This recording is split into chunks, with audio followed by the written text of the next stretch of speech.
Happy Monday, everybody, and thanks for tuning in to Toys, the Universe, and Everything. This week, we're obsessing over Generation 1 Decepticon Seekers, how to tell an original from a reissue, and how to put the right bits with the right F-15 Eagle of Evil. Which wings go with an 84 Starscream? How can I tell if my Thundercracker is a pre-rub or not? Is my Skywarp a Diaclone? Trick question, Skywarp was never a Diaclone. Well, dust off your double tap fists, put away those reissue rockets, they aren't fooling anybody. Like, subscribe to the channel, hit the notification bell, and let's piece together a Seeker Jet. So you got a great deal on an 84 Starscream, but is it? How can you tell? Did he come complete? But are those parts really the right ones for this year model? Does it matter? Let's take this one question at a time. The first thing we need to do is identify the likely year model of your Seeker. Forget the wings and things for now. Those could have been pieced together by another collector who could have missed the mark. Take a look at Starscream's left leg. An early 1984 Seeker will not have a date stamp or Takara marking on the leg. It'll be smooth like the right leg. A later 84 will have a Takara date stamp and maybe a rub sign on the jet intake. An 85 will likely have the rub sign move below the arm joint and a Hasbro Takara date stamp on the leg. Most 1984 jets will also have smooth canopies on the cockpits. 85 cockpits and later have a line or ridge that goes across the middle. Unfortunately, when I say and later, that also includes many Japanese reissues from the early 2000s, making them difficult to distinguish from originals. The latest Hasbro reissue has a Tomy Hasbro 2017 date stamp, so don't get suckered by anyone trying to pass that off as a loose Generation 1 original figure. So now you roughly know what year model Decepticon jet you have. Now what? Well, if you don't care about matching his proper year model parts, you can stop now, after you like, subscribe to the channel, and hit the notification bell. But if you do suffer from toy collector manic level OCD, here we go further down the rabbit hole. A 1984 Seeker will have solid large wings and small peg solid tail fins and small peg rudders. An 85 or later will have a hollow strip along the very large wings inside and a hollow point on the tail fin. The tail fins are very important because a solid point 84 tail fin only properly fits an 84 rudder. 85 and later have large tabs and hollow points and will likely crack an 84 rudder if you try to force it in. Try to buy your wings and rudders in a matched set to save money and sanity, since many auctions won't have pictures taken from the necessary angles to tell which is which. And it's really hard to tell rudders apart without seeing the tail fins inserted if the seller doesn't specify.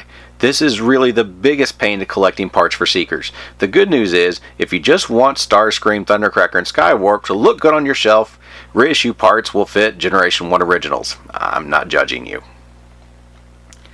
I'm not judging you unless you can't tell the difference between originals and these reissue abominations Hasbro has tried to pawn off as missiles.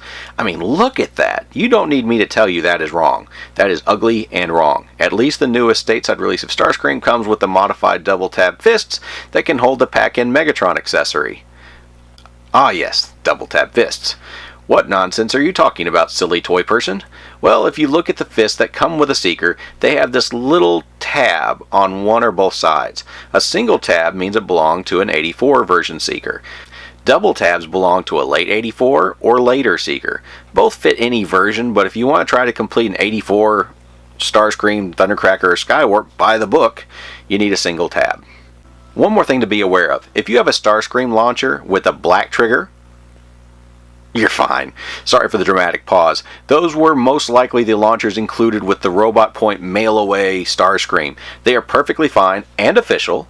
Some later launchers also have a curved back tab on the trigger mechanism. Those are completely legit as well. Now, the launchers that do not have a Phillips head screw in the back that look like they're plated in, those are from the recent reissues, not original. Looking one more time at the big wings, be aware that there are short tab, long tab, beveled, and flat tab versions of these wings. You may never notice, and it may not bother you, but mixing instead of matching can mean your jet will be lopsided. One wing will stick out more than the other side. This is another piece that can be hard to judge in auction photos, so buying in a set is a really good idea. So when you're done, what should you have? Basically, this. One evil but awesome looking main body, 2 big wings, 2 rudders, 2 tail wings, 2 launchers, 2 big missiles, 2 small missiles, and 1 landing gear, which most people store in the cockpit if displaying as a robot. When you've got all that, pat yourself on the back, put it in a special place on your toy shelf because original parts are not getting easier or cheaper to find. So anyway, I hope you enjoyed this video, and no matter what your questions are about toys, the universe, and everything, remember, the answer is always to have fun, and keep your implements of fun like original G1 Transformers and their easy-to-lose parts on very tall shelves. Seriously, you have no idea how many My Little Ponytails I have to superglue back on a pony's butt in a week. Until next time, everybody.